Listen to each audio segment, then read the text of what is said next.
Reddit, what's your never again story?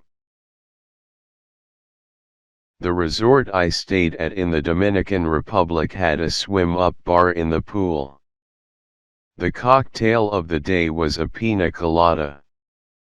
Being of newly legal drinking age and at an all-inclusive resort, and also not yet having a taste for hard alcohol, thus resorting to getting pickled off coolers and cocktails, I went hard on pina coladas.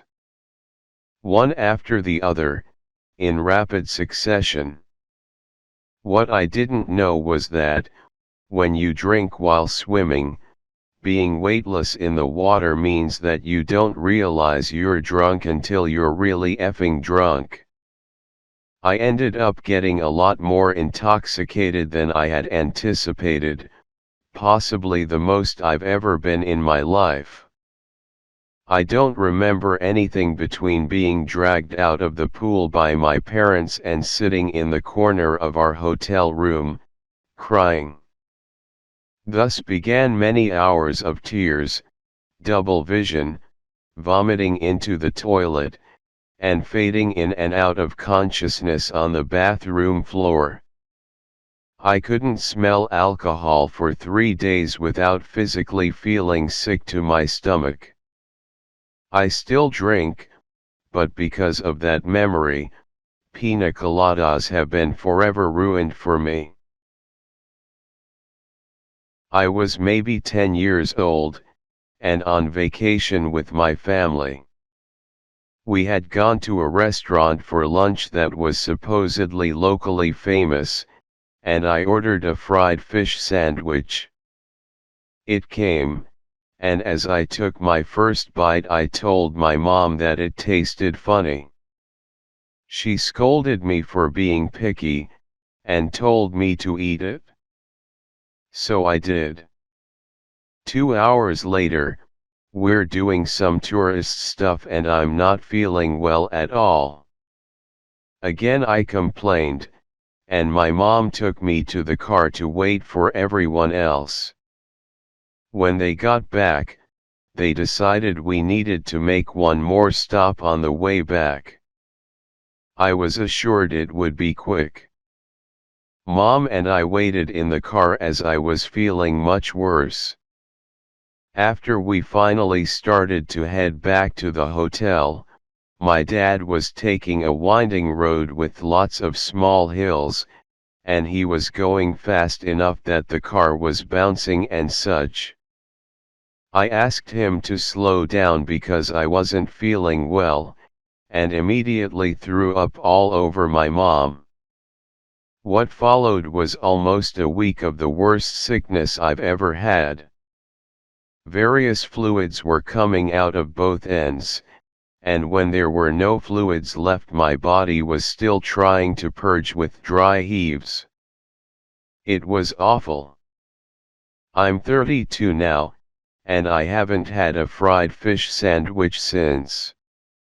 It's the strangest thing, because I'm fine with like fish sticks or just a piece of fried fish, but if you put it on a bun I can't bring myself to eat it.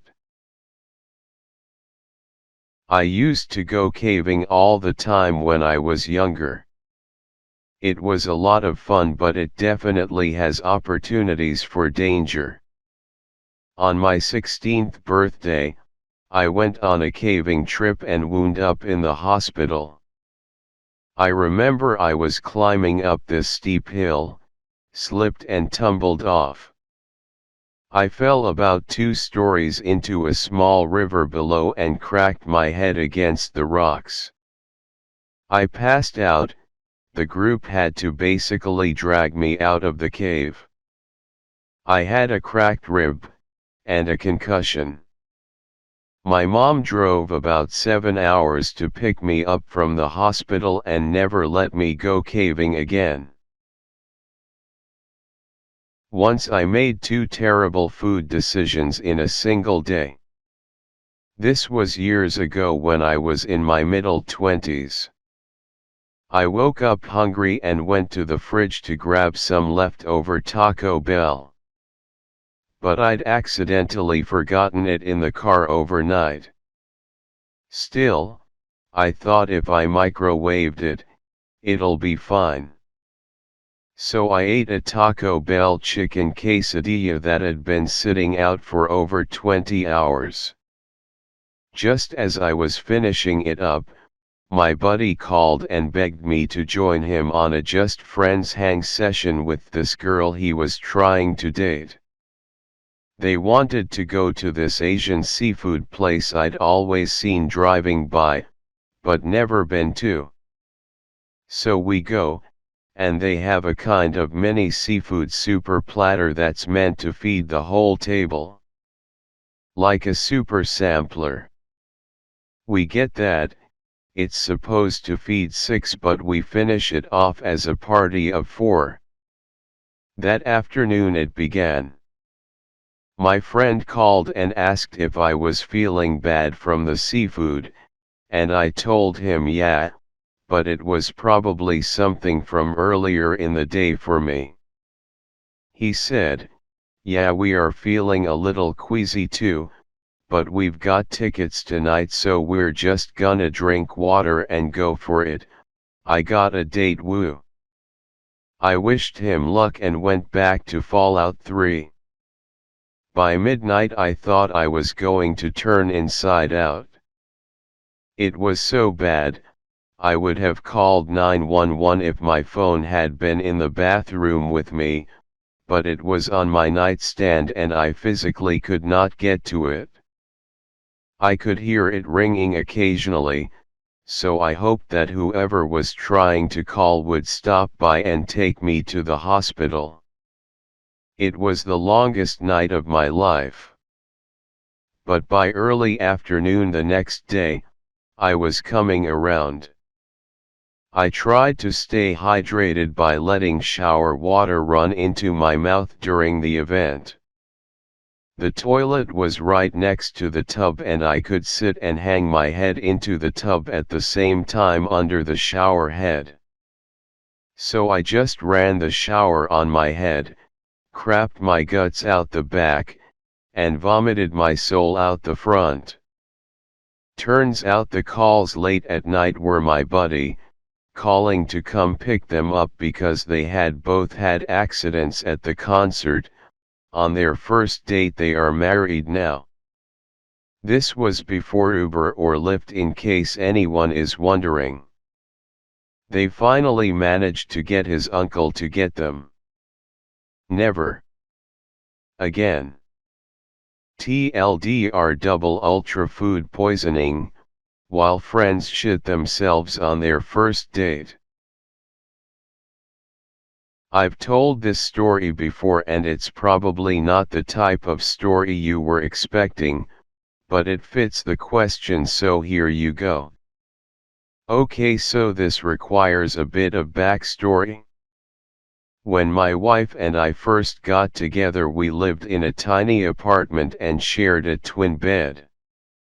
This situation continued even after she got pregnant. This of course substantially reduced my sleeping area. We slept in a spooning position. One night, when she was about 7 months pregnant, I awoke in the middle of the night and tried to readjust the blanket to recover myself. It often would end up bunched up between us, so I reached down to find it and pull it back up. There was some resistance, but I assumed that she had her foot on it or something. So I pulled harder and kept pulling, assuming it would come free any second now. At this point my wife turned her head around and angrily asked what the fuck I was doing. Turned out that I was not pulling the blanket. I had grabbed the back of her underwear and was forcefully pulling them up her ASSC rack. I broke out laughing and couldn't stop for quite a while. She was substantially less amused and even less so after my explanation.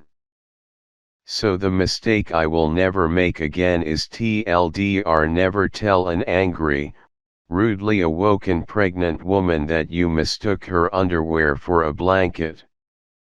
Especially if you're laughing hysterically at the time. Edit. My wife assures me that the several times she's elbowed me in the throat in her sleep over the last 8 years are in no way related to this event. Please like, comment, and subscribe.